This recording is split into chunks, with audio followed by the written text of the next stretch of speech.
Hi, and welcome to The Signal. I'm Terry Rice, and today I'm interviewing Steven Bartlett, a man who wears many hats. He's an entrepreneur, speaker, investor, best-selling author, and host of Europe's #1 podcast, The Diary of a CEO. He was the co-founder and co-CEO of Social Chain, and in 2021, he began appearing as an investor on the BBC One show, Dragon's Den. Let's get started. So Steven, first of all, thank you so much for coming on The Signal, and I'm going to hop into my first question right now. What would you say is the main blocker of innovation among business leaders, and more importantly, how can they overcome it? I think the biggest reason why businesses struggle to innovate, but also why we struggle to take risks in our personal lives, is because of this thing that I discovered in the work of a guy called Daniel Kahneman, who was a psychologist, and it's called loss aversion. And loss aversion basically speaks to this human predisposition to avoid losing things. And this is why our comfort zone or our success is so tempting to defend, and why we're so against typically taking a risk that might compromise our success or distract us from it. In his studies, Daniel Kahneman basically showed that if you lose 10 pounds on the floor, to get over the loss of that 10 pounds, humans don't need to find another 10 pounds. They need to find 20 or 30 pounds, which really speaks to like most of our lives and the decisions we make to stay in that job, to stay in that relationship, or if you're a business owner, to stay in that business model that's always made the money. Because if we're going out in search of something better, we'll need something profoundly better, 2 to 3 times better, to ever risk the thing that we currently have. I've thought long and hard about where loss aversion comes from, and the best available answer I've found is people say it's an evolutionary thing that speaks back to our ancestors in the world that they lived in, where they would trade things a lot, which means that humans have this sort of inbuilt system where we value what we currently have more than what we can gain. And apparently that's in us for evolutionary reasons, dating back to our hunter-gatherer days where we would trade with people. And there was always a risk that when you made the trade, they wouldn't return the favor. So hardwired into us is to protect what we have. And in business, that can cause you to avoid innovation, to avoid taking risks. And in your personal life, as I've seen in my own life, it can stop you leaving a relationship you should be leaving, or leaving a job you should be leaving. And as it relates to innovation, I think that's what holds most companies back. They're just very comfortable with the way that things have always been. The worst advice I was ever given in my life is, that's just the way that it is. You mentioned Clayton M. Christensen, and one of my favorite books by him is Competing Against Luck, so I'll have to check out The Innovator's Dilemma as well. But along those lines, you previously stated that Fiverr was transformative for your business by allowing you to delegate tasks outside of your expertise. So if you were advising an organization in regards to leveraging Fiverr talent, what guidance would you provide as they were just starting out? Fiverr was really critical for me when I was a university dropout, 18, 19 years old, and I was starting my first company, and I didn't have the resources to pay for full-time staff. I needed staff flexibly because I was just trying to get my business off the ground. So I was trying to make pitch decks, and I was trying to find someone to help me design a logo or help me build a website. And I didn't have the means to pay a full-time salary to a professional. And I also actually didn't have the means to pay for local talent. So finding talent that was cost effective all around the world, accessing a bigger talent pool so that I could find more cost effective, higher skilled talent was a game changer for me. And the key thing for me was developing a close relationship with these professionals around the world so that they felt like they were part of my business. And it's a game changer. It's one of the great things that the internet and Fiverr have made possible, is that you can employ anyone in any corner of the world now, tap into a global pool of talent, and have them join your team in a flexible way, maybe for a day, maybe for a year, or maybe for even longer. Yeah, that's a really good point, because I think when you make freelancers feel like part of the team as opposed to hired help, it can clearly have a big impact. But let's dig deeper here into your story. Your most recent book is called The Diary of a CEO, The 33 Laws of Business. So of those laws, which would you say is most consistently violated, and how can entrepreneurs or business leaders avoid that mistake going forward? The law I violate most in my own book is law number 9, which is about protecting your first foundation. And it's just the reality of life. I know sometimes people try and make it seem like they're perfect and that they don't make mistakes, and that because they get some things right in their life, they get all things right in their life, the sort of halo effect.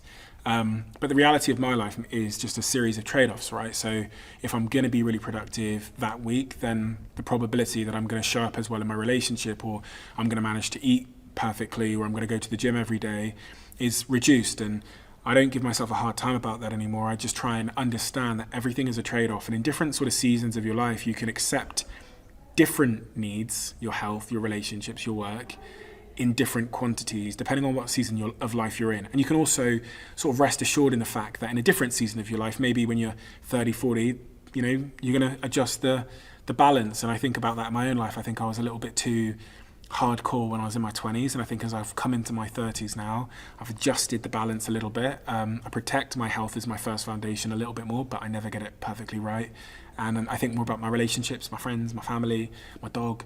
Yeah, I'm with you in regards to fitness, and I know it's really hard when you're on the road, but I feel like if you at least have the intention of maintaining your health, things tend to work out better in the long run. And along those lines, looking towards the future, what emerging trends do you believe will define the next decade in entrepreneurship, and how should new entrepreneurs position themselves to take advantage of these trends? The most interesting thing happening in the world at the moment, the most scary thing, but the biggest opportunity as it relates to business is artificial intelligence. I just really think that we haven't quite grasped the significance and the magnitude of that level of disruption. I don't think we've seen anything in our lifetimes that is as significant of a disruptor as AI is set to be. I've interviewed a bunch of really interesting people, from the early DeepMind founders, which was sold to Google and is now Google AI, to Mustafa Suleyman, who is now leading AI at Microsoft, to Mo Gawdat, who worked on AI projects at Google. And one of the things I think they all have in common, or at least they all say to me, is that the easiest way to think about AI is to ask yourself how much of our society is built on intelligence, how many professions are built on intelligence. Drivers, lawyers, accountants, podcasters. It is intelligence, right? That's the thing that you're trading in, whether it's me asking questions as a podcaster, whether it's me thinking of creative marketing ideas as a marketeer, whether it's me building businesses, because there's an opportunity I think I've seen as an entrepreneur. It all comes down to intelligence, and AI is the disruption of intelligence. And it's interesting. One of the interesting hypotheses that I've started to formulate is that in a world of AI, where productivity goes through the roof and more things can be handled through automation and AI agents, is that there's going to be this wonderful need for people to do things that will create oxytocin. And I'm thinking about this world as the AI and oxytocin world, where productivity surges and then people go in search of things to do with all the free time that they're given, which is why we're seeing such a rise in things like people buying football clubs and investing in real life events and festivals. And it's really interesting. And I think that's the silver lining here. I think in a world of extreme productivity, because intelligence has been disrupted, I think we're hopefully going to get back to being a bit more human, spend more time with the people we care about, spend more time outside. And this is my very sort of optimistic outlook on the situation, that life becomes a bit of a utopia. And I guess we'll see.